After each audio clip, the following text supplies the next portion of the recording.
This weekend has been college football rivalry weekend, a lot of playoff implications, conference title implications, a lot to take away from the weekend, but these are my top 3 takeaways, and 2 of them actually come from the same game. So my first takeaway comes from the Texas A&M and Texas game, and that is Texas A&M's kind of bad lasting impression on the playoff committee. Now, obviously, they're getting in, right? But we have now seen kind of the ugly in Texas A&M over the last couple of games, even with that great comeback against South Carolina. And they're not going to play in an SEC title game now.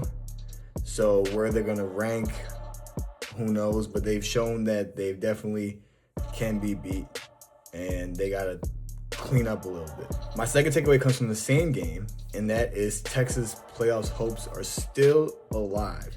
Now, it's really because of who they lost to in those 3 games, but in those 9 wins, they also have big wins at the same time. And Arch Manning has been playing a lot better. He had a great second half. Was very happy for him, especially with the way he was playing at the beginning of the season.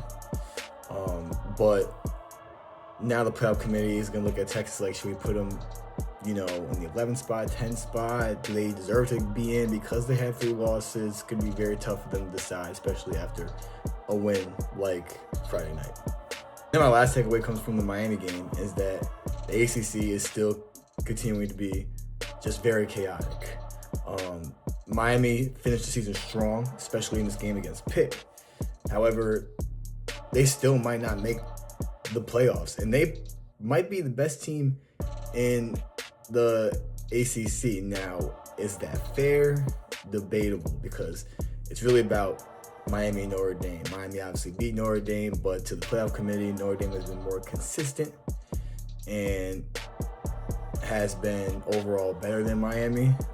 And the one Miami loss, I forgot who it was to, but Carson Beck had like 6 interceptions. I think that hurts them as well, because every way of a loss matters.